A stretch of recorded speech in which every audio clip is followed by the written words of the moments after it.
फिर तमगुण शिव जी की पूजा की थी रावण ने।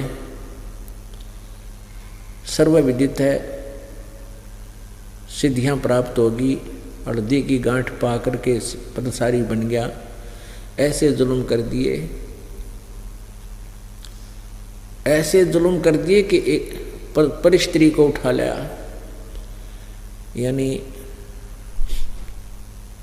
अपनी, क्योंकि हम तो एक संतान हैं इनकी, ये हमारी माता हैं, ब्रह्मा विष्णु महेश की जो पत्नियां हैं, अपनी ही माता को उठा लाया सीता को और उसको पत्नी बनाना चाहे। इस तरह दुष्कर्म और क्या होगा इस पापी का। तो कहते हैं तीनों गुणों की साधना कर, रजगुण ब्रह्मा सतगुण विष्णु तम गुण शिव जी के ज्ञान से जिनकी बुद्धि हरी जा चुकी है, वो राक्षस स्वभाव को धारण किए हुए मनुष्यों में नीच दूषित कर्म करने वाले मूर्ख मेरी भक्ति भी नहीं करते, मुझे भी ना बजते। भाई आपको ये तो अंडरस्टूड है कि रावण को आज राक्षसों की गिनती माना जाता है और कुत्ते वाली मौत मरा। एक भस्मागिरी नाम का एक साधक था, तपस्वी। अब उसने भगवान शिव जी के द्वार के आगे गेट के सामने बैठ गया साधना करने शिव जी की। और एक दिन पार्वती को जब देख लिया खूबसूरत थी, उसके मन में दोष आ गया। उसने फिर मन में संकल्प कर लिया कि इस पार्वती को पत्नी बनाऊंगा और शिव जी को मारूंगा। शिव जी के पास एक भस्म कड़ा है, इस भस्म कड़े को प्राप्त करूंगा शिव जी को वचनबद्ध करके, और फिर शिव जी को मार दूंगा, पार्वती को अपनी पत्नी बना लूंगा। वो पशु इस उद्देश्य से साधना कर रहा है। एक दिन पार्वती जी ने कहा कि हे शिव जी, आप तो भगवान हैं, समर्थ हैं, महादेवों के देव हैं, आपका ये साधक क्या मांगता है, इसको दे दो बेचारे को। तो भगवान शिव जी ने कहा कि मांग भाई, क्या मांगता है भस्मागिरी। भस्मागिरी ने कहा कि भगवान वचनबद्ध हो जाओ। भगवान हो गए भाई, बोले ठीक है मैं वचनबद्ध हो गया। तो भस्मागिरी ने कहा कि भगवान आप अपना भस्म कड़ा दे दो। अब भगवान शिव जी ने सोचा भी जंगल में रहता है, किसी राक्षसों से हिंसक पशुओं से बचने के लिए मांगता होगा, उन्हें वचनबद्ध होएगे तो निकाल कर वो कड़ा भस्म कड़ा देती। उसमें के गुण था भस्म कड़े में कि उस भस्म कड़े को जिसके सिर के ऊपर रख के ये कह दिया भस्म, वो नष्ट हो जाता था, जल जाता था, राख बन जाती थी। इस बात से भस्मागिरी परिचित था, वो तपस्वी। अब जो ही भस्मागिरी के हाथ में वो भस्म कड़ा आ गया, अब इतनी यारी थी, उसी समय त्योर बदल गए और हंस्या बुरी तरह अभद्र तरीके थे। कहने लगा ले शिव जी बोले होशियार, अब तुझे मारूंगा और पार्वती को मैं अपनी पत्नी बनाऊंगा। और ऐसे करके यूँ दौड़ा उसकी तरफ, तो भगवान शिव जी ने स्पीड खींच दी। आगे आगे भगवान पाछा पुजारी, जैसे जोटे का पीछे जोटा भाग लिया कर मारन खातिर, पूरी स्पीड तो दौड़ रहे। उधर से क्या हुआ कि जो पता चला परमात्मा ने कि तो बात बिगड़ेगी, तो वहां आकर के पार्वती का रूप बना लिया, क्योंकि परमात्मा ही सबकी रक्षा करता है। जब वापस पार्वती का रूप बना के भस्मागिरी के सामने खड़े हो गए और कहने लगे ठहर जाओ, क्यों भाग रहे हो।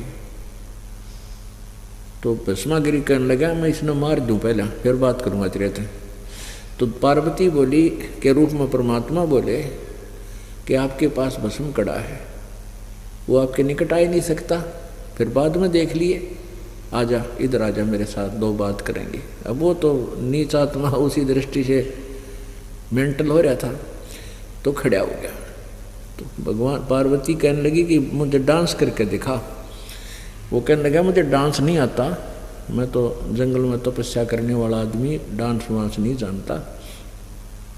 तो पार्वती रूप में भगवान ने कहा कि जैसे मैं हाथ पैर अलाऊं तो न्यों अला ले, ऐसे डांस सीख जाएगा।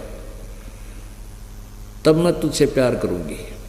तो भस्मा गिरी तो फिर जैसे भी वो कहते कि इस पैर ने ऐसे कर, इस पैर ने ऊपर उठा, इस हाथ ने नीचे, इस हाथ को ऊपर करते करते कहा कि और कर इस हाथ को ऊपर। जिस हाथ में कड़ा था उस कड़े को सिर पा लिया, जब परमात्मा ने कह दिया भस्म, और भस्मा गिरी भस्म हो गया, मर गया। फिर उस पूर्ण परमेश्वर ने विष्णु रूप धारण कर लिया और भस्म कड़ा लेकर, और जहाँ भगवान शिव जी स्पीड खींचे जा था, दौड़ रहा था, उससे आगे पहुंच गए और वहाँ खड़े होकर कहने लगे रुक जा भोलेनाथ, स्टॉप प्लीज। वो न बोला भाज ले। विष्णु जी को कहने लगे भगवान शिव जी कि आजा मेरे गेले भाग ले, उस दुष्ट के पास भस्म कड़ा है, वो मार देगा। तब विष्णु रूप में परमेश्वर पूर्ण परमात्मा ने कहा कि देखो मेरे पास वो कड़ा है और मैं उससे ले आया हूँ। जब उसका दिल डटा हमारे इस तमोगुण भगवान शिव जी का, अपने आत्मा, पहले भी हम कथा पढ़ा करते, विष्णु पुराण में पढ़ते थे, और कदे बुद्धि में नहीं आती थी। जब ये शिव जी अविनाशी होते तो ये भाग क्यों लिए उस भस्मा गिरी के आगे? अविनाशी थी तो खड़े हो जाते, गाजा भाई कर ले, क्या करेगा। तो हमारी बुद्धि अड़ी जा चुकी थी, हम ज्ञानहीन थे कति। इन नकली संतों ने लोक वेद सुना सुना कर हमको बहरे बना दिया था, अंधे बना दिया था, ज्ञानहीन बना दिया था, मोतिया बंद कर दिया हमारे ज्ञान का। तो अब यो मोतिया बंद का ऑपरेशन इस सतलोक आश्रम बरवाला में हो रहा है, और जो भी यहाँ आ जाएगा उसका अवश्यमेव मोतियाबिंद का ऑपरेशन होगा। अब रह गया सतगुण भगवान शिव विष्णु। एक बार हरिद्वार में हर की पैड़ी पे कुंभ का मेला होया, और उस कुंभ के मेले की पर भी का कोई समय निर्धारित बताते हैं ये लोग कि इस समय में नहा लिया तो उसका मोक्ष है, इस समय में नहीं नहाया तो उस स्नान का लाभ नहीं मिले, स्नान का। तो उन्होंने वो निश्चित समय के उस दिन सभी के सभी ये गिरी, पुरी, नाथ, ओगड़, कनपाड़े और ये सन्यासी बोले जिन, ये सभी तमोगुण भगवान शिव जी के उपासक, और वैष्णु संत जो कहलाते हैं साधु संत, वो विष्णु जी सतोगुण के उपासक। वो अपने अपने ग्रुप में वहां जाकर इकट्ठे हो जाते हैं, अपने अपने समुदाय में। और जब स्नान का समय निकट आता है तो सभी पूरा का पूरा खेमा, उनका पूरा का पूरा जो चल पड़ते हैं समूह अलग अलग ग्रुप में, और उनके आगे होता उनका मुखिया। तो जो ही सबसे पहले नागा भी ये जो बिल्कुल नंगे रहते हैं, शरीर के ऊपर राख लपेट लेते हैं, ये भी तमोगुण शिव जी के उपासक हैं, और वैष्णु साधु ये विष्णु जी के उपासक। तो सबसे पहले ये नागा जा करके नहाने लायक गए, नहाने के लिए तैयार हो गए हर की पैड़ी पे, और पूरी छागी, क्योंकि तो हजारों की संख्या में थे, कोई हजार। तो पीछे से विष्णु जी के उपासक सतगुण के ये वैष्णु आगे। वैष्णु ने कहा कि ए नागाओ, तुम पहले स्नान मत करो, हम सबसे पहले स्नान करेंगे, हम श्रेष्ठ हैं, सर्वश्रेष्ठ हैं। नागा कहने लगे नहीं, हम सर्वश्रेष्ठ हैं, हम त्यागी और बैरागी हैं, हम तन पर वस्त्र भी नहीं रखते हैं, और हम सबसे पहले स्नान करेंगे। अब विष्णु के उपासक वैष्णु ने कहा कि तुम काहे के श्रेष्ठ हो, तुम नहाते ना धोते, आज तुम नहाने हो गए, 6 महीने नहीं नहाते हैं, तन पर राख लपेटे फिरते हो, पशु की तरह नंगे फिरते हो, टट्टी के हाथ भी ना धोते, शरण फिरड़ो, बार मरो तुम, पहले स्नान मत करना, हम करेंगे। अब वो स्नान करना था भूल भाल गए, गुट्टम गुट्टा नागा भी उल्टे फिर गए, और उन्होंने तो वैष्णो कोई हजार इकट्ठे हो रहे थे,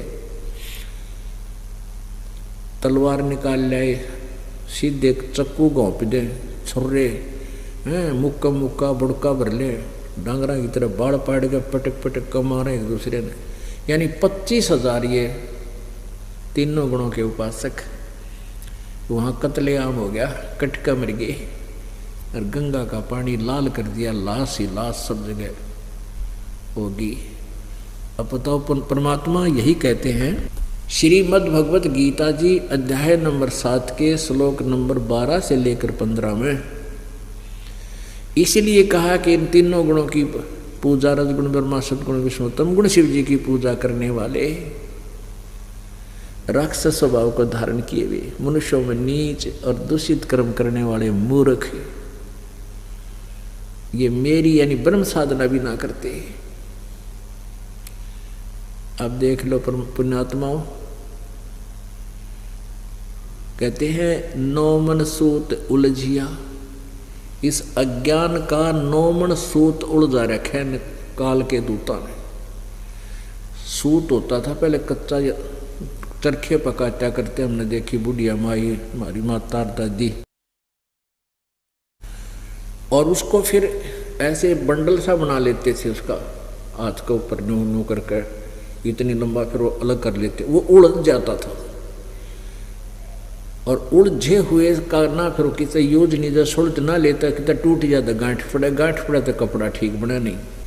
यदि 1 किलो सूत उलझ जाए वो सारा दिन ना सुलझाए, और 9 मन, 1 मन में 40 किलो और 360 किलो हो गया 9 मन सूत का। तो परमात्मा कहते हैं कि इन अज्ञानी ऋषि संतों महंतों ने इस आध्यात्मिक ज्ञान रूपी सूत को 9 मन सूत उड़ जाकर डाल दिया।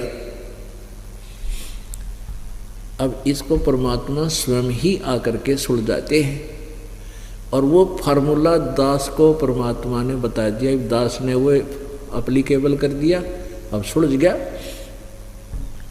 9 मन सूत उलझिया ऋषि रहे झक मार, सतगुरु ऐसा सुलझा दे भाई उलझे न दूजी बारे।